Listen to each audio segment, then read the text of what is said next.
তো hello guys, welcome to my channel Russell explainer. তো আজকের ভিডিওতে জানবো যে আজকের মানডে নাইট ড্রতে আমরা কি দেখতে পেলাম। আর আজকের ড্রটা বলতে হবে যে একটু কনফিউজিং তো ছিল, কিন্তু কেন কনফিউজিং ছিল সেটাও তোমাদেরকে আগে বলবো। আর আজকের ড্রয়ের লাস্টের দিকে আমরা যেটা দেখতে পেলাম সেটা তো কেউই আশা করেনি, মানে এত তাড়াতাড়ি দেখতে পাবো এটা তো ভাবিনি। তবে চলো দেখা যাক আজকের মানডে নাইট ড্রতে আমরা কি দেখতে পেলাম, সবটা জানবো। তো প্রথমে আমরা আমাদের মানে কিং জেনারেল গান্থারের সেলিব্রেশন দেখতে পাই। গান্থার এখানে আসে, গান্থার সেটাই বলে যে আমি পুরো king of the ring tournament জিতেছি, আমি ডমিনেট করেছি, আমি বেস্ট, আমি এই। কিন্তু আজকেও দেখলাম না যে গান্থার কিন্তু তার মুকুটটা মাথায় পড়েনি, সে আজকের ওটা হাতেই ধরে রেখেছিল। আর আমাদের এমনটা ভাবছিলাম যে হয়তো আমরা একটা ড্রিম ম্যাচ দেখতে পাবো সামারস্ল্যামে, কোডি রোডস ভার্সেস গান্থার, কিন্তু এখন হয়তো সেটা দেখতে পাবো না, কারণ গান্থার এখানে ক্লিয়ার করে দিয়েছে যে সে ওয়ার্ল্ড হেভিওয়েট চ্যাম্পিয়নশিপের জন্য যাবে। আর কোডি রোডসের কাছে তো ডাব্লিউডাব্লিউই আনডিসপিউটেড টাইটেল রয়েছে, তো সেখানে তো আর হবে না। তো আমি একটা বিষয়ে কনফিউজ ছিলাম যে ডেমান প্রিস্টের সাথে ড্রু ম্যাকিন্টায়ারের ক্ল্যাশ অ্যাট দ্য ক্যাসেলে ম্যাচ হতে চলেছে, তো সেখানে সম্ভবত ড্রু ম্যাকিন্টায়ার জিতে যাবে, কারণ সেটা তার হোম টাউন। আর আমরা সামারস্ল্যামেতে গিয়ে সিএম পাঙ্ক ভার্সেস ড্রু ম্যাকিন্টায়ারের ম্যাচ দেখতে পাবো, তো সেখানে যদি গান্থারকে অ্যাড করা হয় খুবই বাজে হবে। তাই আমি ভেবেছিলাম যে কোডি রোডসের সাথে গান্থারের ম্যাচ হলে বেশি ভালো হতো, কিন্তু এখন সিনটা একটু অন্যরকম লাগছে। তো এবার কী হয় যে ডেমান প্রিস্ট চলে আসে। ডেমান প্রিস্টকে যেহেতু এখন সে ওয়ার্ল্ড হেভিওয়েট চ্যাম্পিয়ন আর গান্থারও ওয়ার্ল্ড হেভিওয়েট চ্যাম্পিয়নশিপের কথা বলেছে, তাই ডেমান প্রিস্ট চলে আসে। এদের মধ্যে একটু কথাবার্তা হয়, তারপর আমরা দেখি যে ড্রু ম্যাকিন্টায়ারও চলে আসে, কারণ এবার ফাইনালি ড্রু ম্যাকিন্টায়ার তার হোম টাউনে তার নিজের বাড়িতে ডেমান প্রিস্টের এগেন্সে ম্যাচ লড়বে আবার ওয়ার্ল্ড হেভিওয়েট চ্যাম্পিয়নশিপের জন্য। তো এবারে এদের দুজনের মধ্যে কথা হয় যে ড্রু ম্যাকিন্টায়ার বলে যে ভাই তুই থেমে যা, আমি সামারস্ল্যামে তো তুই যাবে না, কারণ সামারস্ল্যামের আগেই আমি তোকে হারিয়ে নতুন ওয়ার্ল্ড হেভিওয়েট চ্যাম্পিয়ন হয়ে যাব, আর তারপর হয়তো গান্থারের সাথে ড্রু ম্যাকিন্টায়ারেরই ম্যাচ হবে। তো জাস্ট এইটুকুই ছিল, টেনে হিস্ট্রি বেশি লম্বা করার বেশি দরকার নেই, কারণ এ বলছে ওকে হারিয়ে দেবে, ও বলছে কি হারিয়ে দেবে, মানে একটু কনফিউশন ক্রিয়েট হচ্ছে যে কি হবে শেষ পর্যন্ত। তো এবার আমরা দেখি যে এখানে ব্রন স্ট্রোমানও চলে আসে, কারণ এর পরের ম্যাচটাই ছিল জেডি ম্যাকডোনা ভার্সেস ব্রন স্ট্রোমানের, তো এখানে ব্রন স্ট্রোমানকেও দেখতে পেয়ে যাই। আর র যত অগ্রসর হয় লাস্টের দিকে আমরা গিয়ে ব্রন স্ট্রোমানেরও একটা ইন্টারেস্টিং স্টোরি লাইন দেখতে পাই জাজমেন্ট ডের সাথে, যার ফলে একটু কনফিউশন বেড়ে যায়। তো সেটা নিয়ে পরে কথা বলবো। তো এবারে সবাই যে যার মতো চলে যায়, আর এখানে আমরা ম্যাচ দেখতে পাই ব্রন স্ট্রোমান ভার্সেস জেডি ম্যাকডোনা। তো এখানে হওয়ার কি ছিল, একদিকে ছোটোখাটো জেডি ম্যাকডোনা আর একদিকে আমাদের মনস্টার অ্যামং ম্যান ব্রন স্ট্রোমান। তো জেডি ম্যাকডোনা অনেক মুভ ইউজ করার চেষ্টা করে, কিন্তু মানে যে মুভগুলো লাগছিল কিন্তু ব্রন স্ট্রোমানের কিছু জয় আসছিল না, কারণ আমরা জানি যে এখানে সাইজের অনেক বেশি ডিফারেন্স আছে। তো এখানে বেশিরভাগ সময় দেখেছি যে এখানে ব্রন স্ট্রোমানই ডমিনেট করেছে, কারণ সেটাই হওয়া স্বাভাবিক। আর এখানে লাস্টের দিকে রানিং পাওয়ার স্ল্যাম লাগিয়ে ব্রন স্ট্রোমান জিতে যায়। আর তারপর আমরা দেখি যে ব্রন স্ট্রোমান সেলিব্রেশন করতে থাকে, আর তারপর জেডি ম্যাকডোনা এসে চিয়ারের বাড়ি ব্রন স্ট্রোমানকে মেরে দেয়, কিন্তু তার ফলেও কোনো লাভ তো হয় না। এবার ব্রন স্ট্রোমান তাকে তাড়া করে, বাস এখানেই শেষ হয়ে যায় এটা। তো এরপর আমরা রিকোসে ভার্সেস ইলিয়া ড্রাগুনভের ম্যাচ দেখতে পাই। এই ম্যাচটা তো দারুণ চলছিল, কিন্তু এখানে মাঝখানে আমরা দেখি যে ব্রন ব্রেকার এসে রিকোসেকে স্পিয়ার মেরে দেয়, এখানে ইন্টারফিয়ারেন্স হয়ে যায়, যার ফলে পুরো ম্যাচটা ডিসকোয়ালিফাই করে দেয় রেফারি। আর ব্রন ব্রেকারকে যেহেতু কিং অফ দ্য রিং টুর্নামেন্টের পার্ট করা হয়নি, তো তার শোক এখনও পর্যন্ত ব্রন ব্রেকার পালন করছে, কিন্তু এদিকে king of the ring tournament তো শেষ হয়ে গেছে। আর আমরা লাস্টে দেখলাম যে এখানে অ্যাডাম পিয়ার্স এসে ব্রন ব্রেকারকে থামানোর চেষ্টা করলো, তাকে ব্যাক স্টেজে নিয়ে গেল। তো জানি না ব্রন ব্রেকার আর কতদিন এরকমভাবে শোক পালন করবে, এবার তো উচিত একটু আগের দিকে যাওয়া। কারণটা হচ্ছে যে ব্রন ব্রেকারকে এখন যদি সব ছোটোখাটো জায়গায় বুক করে, ব্রন ব্রেকারকে স্ট্রং তো দেখানো হবে, কিন্তু তার কোনো ভালো কিছু আমরা দেখতে পাবো না যতক্ষণ না ব্রন ব্রেকারকে একটা ভালো আর বড় সুপারস্টারের এগেনস্টে ফিউড দেওয়া হচ্ছে।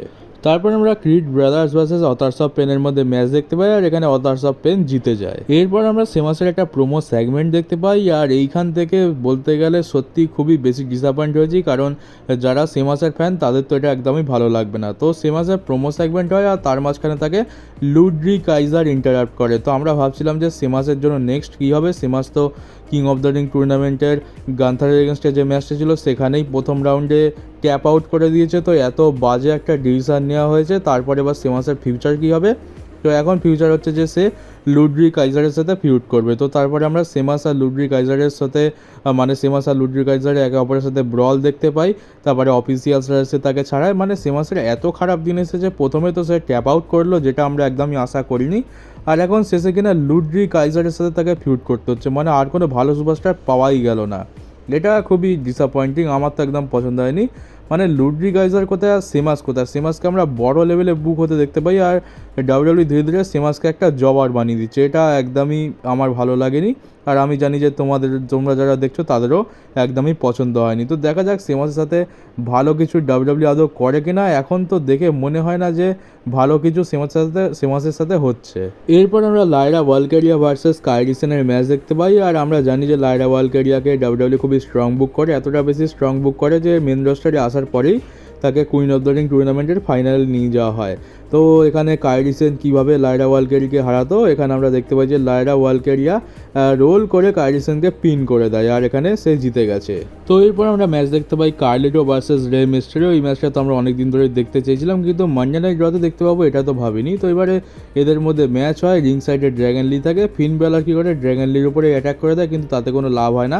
আমরা দেখি যে এখানে রে মিস্টেরিও 619ও লাগায়, স্ল্যাশও লাগায়, আর ম্যাচটাকে জিতেও নেয়। তারপরে ফিন বেলার অ্যাটাক করে দেয়, কিন্তু দেখি যে রে মিস্টেরিও এখানে ফিন বেলারের ওপরেই বেশি ভারী হয়ে যায়। আর তারপরে আমরা দেখি যে রিং অ্যানাউন্সার যে টেবিল আছে, কমেন্ট্রি টেবিল, তার উপর রে মিস্টেরিও ফিন বেলারকে শুয়ে দেয় আর চেপে ধরে থাকে, আর ওইদিকে ড্র্যাগন লি টপ রোপ থেকে ফিন বেলারের ওপর ঝাঁপ মারতে যায়, কিন্তু এখানে ডেমান প্রিস্ট চলে আসে, ড্র্যাগন লির ওপরে অ্যাটাক করে দেয়। তারপর রে মিস্টেরিও একটু ফাইট ব্যাক করার চেষ্টা করে, কিন্তু রে মিস্টেরিওকেও এখানে সাউথ অফ হেভেন লাগিয়ে দেয় ডেমান প্রিস্ট। তো এখানে জাজমেন্ট ডেকেই পুরোপুরি ডমিনেশন দেখানো হয়েছে। তো এখানে একটু কনফিউজিং যেটা বলছিলাম, যে প্রথমে ডেমান প্রিস্টের সাথে গান্থারের ঝামেলা হলো, তারপর ড্রু ম্যাকিন্টায়ারের সাথে তো ঝামেলা রয়েছেই, এখন আবার রে মিস্টেরিওর সাথেও ডেমান প্রিস্টের প্রবলেম, আর আমরা ব্রন স্ট্রোম্যানের সাথেও প্রবলেম দেখলাম। তাহলে আমরা বুঝতে পারছি না যে ডেমান প্রিস্ট করতে কী চাইছে, কার সাথে তার ফিউড হবে। মানে এতজন সুপারস্টার, একটা মাত্র চ্যাম্পিয়নশিপ, এখানে কি হবে তার তো ঠিক নেই। আপাতত ক্ল্যাশ অ্যাট দ্য কার্সেলে তো আমরা ডেমান প্রিস্ট ভার্সেস ড্রু ম্যাকিন্টায়ারের ম্যাচ বুক আছে, তো সেখানে কোনো রকম চেঞ্জ হবে কিনা সেটাও বলা যাচ্ছে না এখন, কারণ এখানে ডেমান প্রিস্ট কিন্তু ড্রু ম্যাকিন্টায়ার বাদে অনেকজনের সাথে বেশি ইনভলভ হয়ে পড়েছে। এরপর আমরা ম্যাচ দেখতে পাই ওটিস ভার্সেস ব্রনসন রিডের, আর আমরা এটাই ভাবছিলাম যে এবার কি ওটিস ফাইনালি চ্যাট গেবেলের উপর অ্যাট্যাক করবে। তো সেটাই আমরা এবারে জানবো কি হলো, যে ওটিস এখানে ব্রনসন রিডের সাথে ম্যাচ লড়ছিল। ম্যাচটা তো দেখতে খুবই ভালো লাগছে, কারণ দুজনেই বেশ ভারী আর লম্বা চওড়া সুপারস্টার। এবারে কী হয়েছে যে ওটিস ক্যাটারপিলার ইউজ করতে যায়, কিন্তু এখানে চ্যাট গেবেল রিংয়ের ওপরে এসে তাকে বলে যে না, তুই ক্যাটারপিলার ইউজ করবি না, একদমই ইউজ করবি না। কিন্তু ওটিস এখানে কথা শোনে না, ওটিস আবার ক্যাটারপিলার ইউজ করতে চায়। তো চ্যাট গেবেল তাকে আবার টেনে ধরে বলে যে না, তুই ক্যাটারপিলার ইউজ করবি না।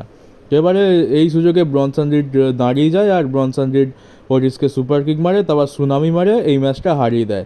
তো এখানে চ্যাট গেবেলের জন্য ওটিস হেরে গেছে। এবারে কি হবে, দোষটা তো চ্যাট গেবেলের, কিন্তু দোষটা না, দোষটা এখানে হচ্ছে ওটিসের। চ্যাট গেবেল এটাই বললো। আর আমরা দেখি যে রিংয়ের মধ্যে পুরো আলফা একাডেমি দাঁড়িয়ে আছে, ওটিস ম্যাচ হেরে গেছে, তাই তাকে তার শাস্তি পেতে হবে, আর শাস্তিটা কি, চ্যাট গেবেল তাকে বেল্টের বাড়ি মারবে। তো হ্যাঁ, এটাই হবে। আমি ভাবছিলাম যে এইবার অন্তত ওটিসের তো চ্যাট গেবেলকে ধরে বাজিয়ে দেওয়া উচিত। এবার আমরা দেখি যে ওটিস নিজের পিঠ পেতে দিয়েছে চ্যাট গেবেল যাতে তাকে মারতে পারে, আর দেখে খুবই খারাপ লাগছিল। কিন্তু ব্যাপারটা হচ্ছে যে দোষ তো চ্যাট গেবেলের, আর চ্যাট গেবেল এইভাবে অত্যাচার করছে। এবারে যখনই চ্যাট গেবেল ওটিসকে মারতে যাবে, ম্যাক্সিম ডুপ্রি চ্যাট গেবেলকে আটকিয়ে নেয়। তো এবার তার ফলে ম্যাক্সিম ডুপ্রির ওপরে চ্যাট গেবেল খুব রেগে যায়, আর ম্যাক্সিম ডুপ্রিকে ব্যাক স্টেজে চলে যাওয়ার আদেশ দেয় চ্যাট গেবেল। এখানে আকিরা টোজাওয়া তো একদম ভয়ে এক কোণে দাঁড়িয়েছিল। এবারে যখন ম্যাক্সিম ডুপ্রি চলে যাচ্ছিলো, তখন আমরা দেখি যে স্যামি জেন চলে আসে। স্যামি জেন এসে ম্যাক্সিম ডুপ্রিকে আটকানোর চেষ্টা করে, কিন্তু ম্যাক্সিম ডুপ্রি বলে যে না ভাই, আমাকে বলে দিয়েছে চলে যাওয়ার কথা, আমি দাঁড়াবো না, দাঁড়ালে আবার কী বলবে না বলবে। তো ম্যাক্সিম ডুপ্রি চলে যায় একেবারে ব্যাক স্টেজে, আর এখানে স্যামি জেন এসে ওটিসকে বোঝানোর চেষ্টা করে যে চ্যাট গেবেল তোকে ইউজ করছে, এটা খুবই খারাপ জিনিস। এখানে চ্যাট গেবেল নিজে কোনো কাজের নয়, আর তোদের উপরে খালি দোষটা পাচ্ছে। তো এইটা বলতে গিয়ে চ্যাট গেবেলও বহুত রেগে যায়, বলছে হ্যাঁ, আমার এগেনস্টে এত সত্যি কথা কী করে বলে ফেলে। তো এবারে চ্যাট গেবেল স্যামিজেনের উপর অ্যাটাক করে দেয়, স্যামিজেন ফাইট ব্যাক করে, কিন্তু এখানে ওটিস স্যামিজেনকে আটকে দেয়, আর শেষ পর্যন্ত চ্যাট গেবেল সেই লাভটা উঠিয়ে এখানে সুপ্লেক্স লাগিয়ে দেয় স্যামিজেনকে। তো এখানে স্যামি জেনের তো পিটাই হয়ে গেল, আর এখানে চ্যাট গেবেলকেই বেশি আপার হ্যান্ড দেওয়া হয়েছে। তো আমি খালি ওয়েট করছি যে কবে স্যামি জেন মানে কবে ওটিস তার ধৈর্যের বাঁধ ভাঙবে, আর আকিরা টোজাওয়া আর ওটিস মিলে চ্যাট গেবেলকে ধরে ভালো মতো বাজাবে, কারণ আমরা দেখতে চাই এমন অত্যাচার সপ্তাহের পর সপ্তাহ তো দেখে খারাপ লাগছেই। আর বিশেষ করে ওটিসের মুখটা দেখেই মায়া লাগে, আর ওটিসের সাথে এইসব হচ্ছে, এটা দেখে তো খুবই খারাপও লাগছে আমার। আর এরপর আসে রয়্যাল মেইন ইভেন্ট, যেটা ছিল একটা steel cage match, Becky Lynch versus Liv Morgan for the world women's championship. আর এই ম্যাচটা বেকি লিঞ্চের কাছে লাস্ট চান্স ছিল লিভ মর্গানকে হারানোর, কিন্তু এখানে আমরা কি দেখতে পেলাম, মানে যা দেখতে পেলাম তাতে তো একদম কি বলবো। তো চলো দেখা যাক। এখানে আমরা দেখি যে রিং সাইডে পুরো জাজমেন্ট ডে চলে আসে। এখানে আমাদের ডমিনিক মিস্টেরিও কী করে যে গেটের কাছেই একদম দাঁড়িয়ে থাকে, গেট খুলে। আর এবারে কী হয়ে যায় যে ব্রন স্ট্রোমান চলে আসে, কারণ ব্রন স্ট্রোমানের সাথে তো শুরু থেকেই জাজমেন্টের ঝামেলা চলছে। ব্রন স্ট্রোমান এসে সবাইকে তাড়া করে, যে দিকে পেরেছে পালিয়েছে, কিন্তু ডমিনিক মিস্টেরিও কী করবে, ডমিনিক মিস্টেরিও পালাতে পারেনি। ডমিনিক মিস্টেরিও যেহেতু গেটের ধারে দাঁড়িয়েছিল, এবার কী হবে যে বেকি লিঞ্চ লিভ মর্গানকে এক সাইডে ফেলে দেয়, আর বেকি লিঞ্চ এবারে বেরোতে যায়, কিন্তু ডমিনিক গেটের ধারে দাঁড়িয়েছিল। ব্রন স্ট্রোমান এসে ডমিনিককে ধাক্কা মারে, ডমিনিক উড়ে গিয়ে গেটের ওপরে পড়ে, আর গেটটা গিয়ে সোজা বেকি লিঞ্চের মাথায় লাগে, যার ফলে বেকি লিঞ্চ ভেতরে পড়ে যায় আর একটু চোটও লাগে। আর সেই সুযোগে লিভ মর্গান বেরিয়ে যায় আর এই স্টিল কেস থেকে, আর যার ফলে লিভ মর্গান এই ম্যাচটা জিতে গেছে আর তার টাইটেল সাকসেসফুলি রিটার্ন করে নিয়েছে। তো বেকি লিঞ্চ ছেড়ে গেছে, বেকি লিঞ্চের সাথে কী হবে সেটা নিয়ে তো কেউ ভাবছেই না, কারণ এরপরে আমরা যেটা দেখতে পেলাম সেটা হলো যে ডমিনিক মিস্টেরিওকে লিভ মর্গান চেপে ধরে একেবারে প্রায় 5-6 সেকেন্ড ধরে কিস করেছে, মানে দেখে তো একেবারে হয়ে গেছে আমাদের। এই হচ্ছে ডমিনিক মিস্টেরিওর লাইফ। রিয়া রিপ্লি গেল তো লিভ মর্গান চলে এলো, আর ডমিনিক মিস্টেরিওর মুখ দেখেই বোঝা যাচ্ছে যে ডমিনিক মিস্টেরিও বুঝতে পারছে না যে কী হয়েছে। এখানে দেখতে পাচ্ছি যে লিভ মর্গানের মুখ দেখে তো মনে হচ্ছে একেবারে পুরোপুরি স্যাটিসফাই, আরও কিছু খাওয়াই বাকি আছে। আর ডমিনিক এখনও হজম করতে পারছে না যে এটা আমি কী খেলাম। তো এই হচ্ছে পুরো মানডে নাইট ড্রয়ের সবথেকে বড় হাইলাইট। তো নতুন মামি পেয়ে গেছে, আর ডমিনিক মিস্টেরিও বারবার লিভ মর্গানের এগেনস্টে যেতে চায়, কিন্তু শেষ পর্যন্ত লিভ মর্গানেরই সাহায্য করে ফেলে। তো এই জিনিসটা আমরা দেখতে পাবো জানতাম, কিন্তু একটু বেশি তাড়াতাড়ি দেখতে পেয়ে গেছি। আর লিভ মর্গানের যারা খুবই বড় ওলা ফ্যান, তারা তো এখন ডমিনিক মিস্টেরিওকে বেশ হিংসাই করছো। তাহলে আর কী বা করা যাবে। চলো গাইজ, এই ছিল আজকের মানডে নাইট ড্র। কেমন লাগলো কমেন্ট বক্সে জানিও, আর নতুন হতে থাকলে চ্যানেলটাকে সাবস্ক্রাইব করে নোটিফিকেশন বেলটাকে অবশ্যই অন করে দিও। আর তোমাদের সাথে দেখা হবে আমার একটা পরের WWE নিউজ ভিডিওতে।